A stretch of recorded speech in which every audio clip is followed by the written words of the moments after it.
Assalomu alaykum. Anglayotganlar Şinjan Xalq Nashriyati 2000-yili 1-oyda nashr qilgan roman Eli Dolqunlari. Avtori Abdurahmon Qahar. 1-qism. 21-bob. 2. Quyoshning oxirgi nurlarida qizirib turgan G'ulja osmonidagi shalang bulutlar bugun mo'jiza ko'rdi. G'ulja shahrida odam qini oqidi. Chunki bugun qonliq jang kuni. Olg'a! Olg'a, yo'ldoshlar, olg'a!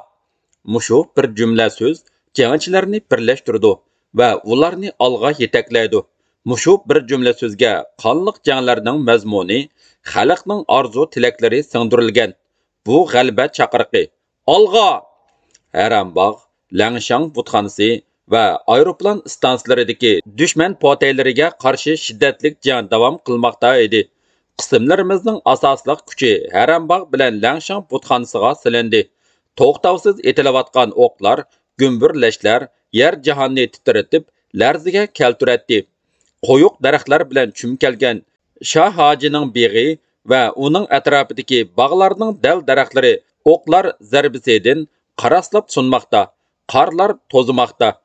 Zambirak o'qi tushgan yerlardan qor, to'pa to'zonlari, kesak va tosh parchalari uchib chiqib, osmonga ko'tarilmoqda. Va u yerlarda godanglar paydo bo'lmoqda.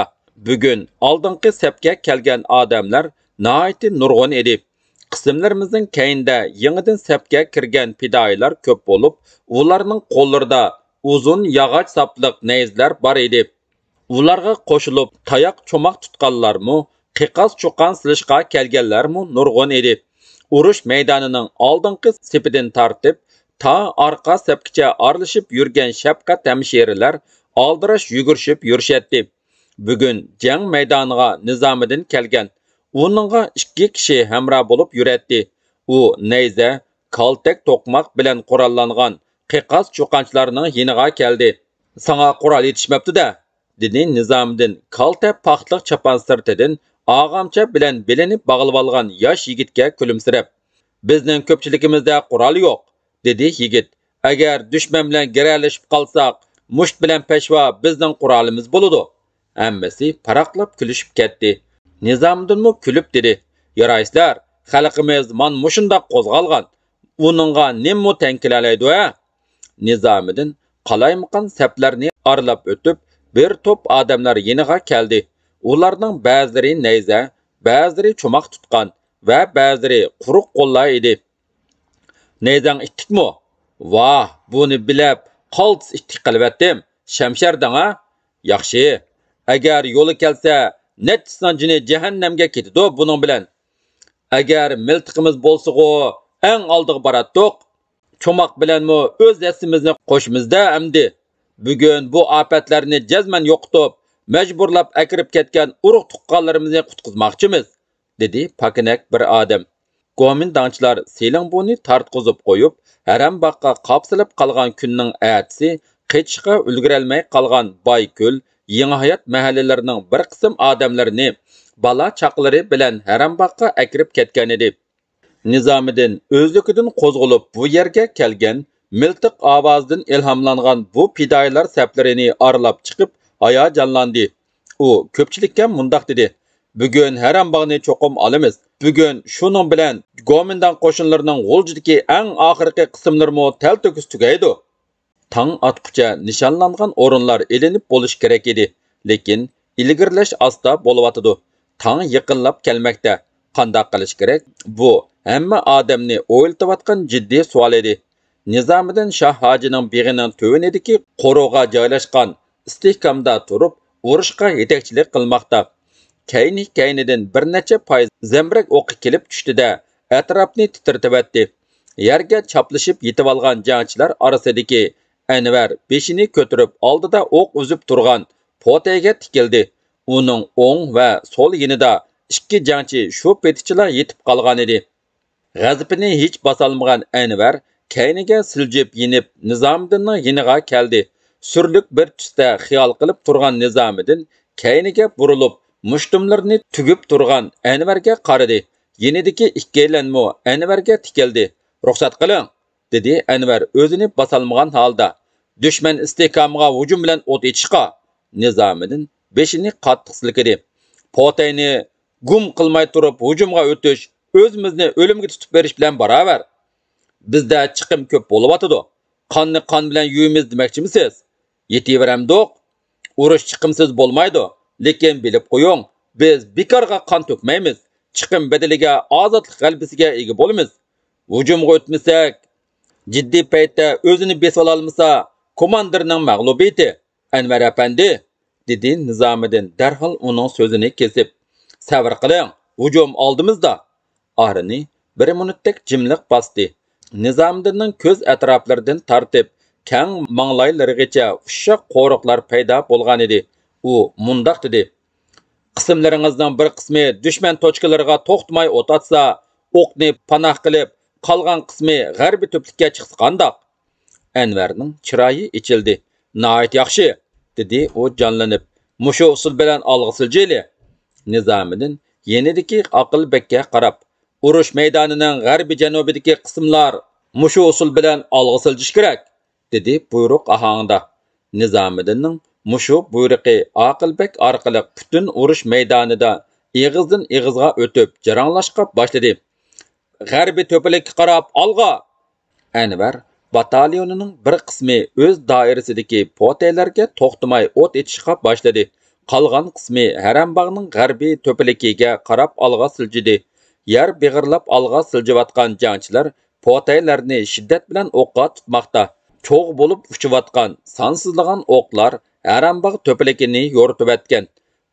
Qo'mach qo'rg'andek anglayotgan ovozlar, guldirlagan, qaraslagan, fushqitgan ovozlar butun shaharni zilzilaga solmoqda edi. Agar ashu cho'loq tamga yetib olsam, dedi bir qo'li tengilgan pilimotchi Isoq, yerda dum yetib yenidagi hamriga qalts ish bo'ladi-da. Shundoq, dedi Jamoliddin. Uning himoyasida nurg'un jangchilar u yerga berib oladi. Shundoq edi. Nurg'un jangchilar u yerga yetib olsa, qo'l bombalarini kuchab etib, nishonga yetkazish mumkin edi. U chaqda dushman qo'rg'onining bir qanotidan to'shik ichilgan bo'ladi.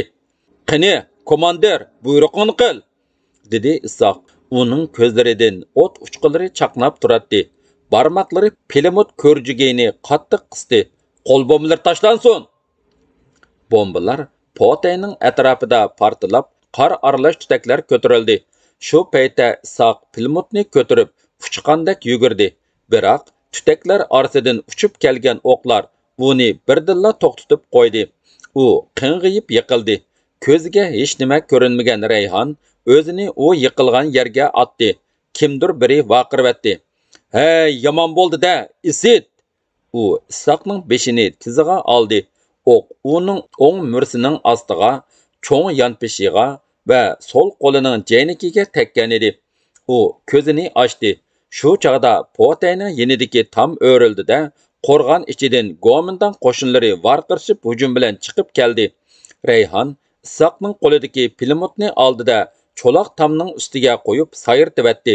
Hujum qilib chiqqan dushman o'ngda dumda yiqilishga boshladi. Shu asnoda qo'l bombalarini tez-tez tashlashib, bir necha jangchi yugurib yetib keldi. O'rin egillash intayin muhim edi. Botir G'ozi Rayhonning qo'lidan pilimotni oldi. Rayhon qattiq yordar bo'lgan Isoqni cho'nqur godanga so'rab tushib, somkidan dorilarni oldida tezlik bilan tengishqa boshladi. Isoq so'zlab yotadi. G'azabdan tishlari kirishgan Anvar g'arbiy to'pilikka qarab ilgirlashni davom etkizdi. Yer beg'irlab chaqqanlik bilan o'mlab ketayotgan Anvar nodam ham ularning kaynidan mang'an Varisjon boshqa jangchilardan uzab ketdi. Varisjonning yuragi dupildab, qo'llari titraydi. Yaxshi fursat keldi deb o'yladi. U miltiqining uchini nodamga to'g'rilab, u yon tarafdan atmoqchi edi. Tepkini basay deguncha dushman potaydan chiqqan o'qlar uni yerga choplashib yetib olishga majbur qildi. O'q besilgandan keyin beshini ko'tarib qaragan edi. Uninggacha bir necha jangchi yetib keldi. Nihoyatda ta'sirda qo'lga keltirgan fursatni o'tkazib qo'ygan Varisjon to'lg'inib ketdi. Yuragini qandaqdir bir alam tatlagandek bo'ldi. "Xap, to'xtab tur. Bugun g'osini aplarman", dedi u ichida. Anvarning ovozi jarangladi. "Olg'a, yo'ldoshlar, olg'a!" Jangchilar yağmurdek yig'iyotgan o'qlar orasidan yer beg'irlab olg'a siljamoqda edi. Shu oralikda bir jangchiga o'q tegdi. Jangchilarning keynidan kelayotgan Rayhon bu xabarni anglab darhol o'rnidan turib yugurdi. Rayhon yugurgunicha heliqi o'q tekkan jangchining yiniga yetib keldi. Bir jangchi jon uzgan edi. Rayhon uni mursiga ortib mandi. U 10 metrdek tuvanliganda Nadamning yinida ketib borgan yana bir jangchining mangliyining o'ng chetiga o'q tegdi. Qon etilib chiqib, uning yuz ko'zlarini bo'yidi. Nadam yog'liqi bilan darhol qon chiqayotgan yerni besib turib oldi-da, vaqirdi. "Qinisiz Rayhon!" Bu ovoz Rayhonning quloqiga jaranglab yetib keldi. U oldiga yetib kelgan yana bir shafqat hamshira qizga dumbisidagi o'lgan jangchini qoldirib, o'zi qayrilib olgan mangdi. Yaralangan jangchining hushi bor edi. Somkasidan dorilarni elib, jangchining beshini chopsanliq bilan tangdi-da, qonga bo'yalgan yuz ko'zlarini paxta bilan eritdi. Rayhon shu chaqda o'zining butun a'zoyi badanining tarlab suv bo'lib ketganini, yuzlaridan ter tomchilarining sho'rqirab eqiyotganligini sezdi. Terdan ho'l bo'lgan mangzi vilildab yonmoqda edi. Qismlarimiz Haram bog'ning g'arbiy to'plikidagi zaratgohlikni egiladi. Jang mana amdi dushman istehkomlarga yaqin, biroq ochiqchilikda bo'layotdi. Shuning uchun tez harakat qilishga to'g'ri keladi. Eriqning qirlari, to'pa elinib azgal bo'lib qolgan joylar, qarga ko'milgan dumchak qabrlar jangchilar uchun eng yaxshi dalda bo'lib qolgan edi. Nadam o'mlab bir qabra yiniga mangdi. Bu Potaga yaqin va hujum qilishga aplik joy edi. Varisjonmu Nadamning keynidan shu yerga berib aplik bir joyga o'rinlashdi. Mana shu chaqda yuragi yana dupuldab urishga boshladi. Qo'llari titredi. U hamma narsani unutdi. Uning ko'z oldiga Rayhonning Nadamga qiladigan yaqinliklari va o'ziga qiladigan sovuqliklari birma-bir keldi-da, tishlari kirishdi. Ana shundoq dakka-dukkida miltiqini asta Nadamga tangladi. Bir sekund. Jur'at qiladigan birla sekund. Miltiqini tuz tut. Bu tuyuqsiz chiqqan ovozdan cho'chib ketdi. Bu uning yiniga o'mlab kelgan Arashning ovozi edi. Varisjon shu chaqdala o'zini ajoyib bir dahshat o'rib olganligini sezdi-da, vahimlik ovozda "Sanmiding? Ajab cho'chitding kishini", dedi bir qisma holga tushib. "Keyningda dushman bo'lmasa, cho'chib ketishing qiziq-ku."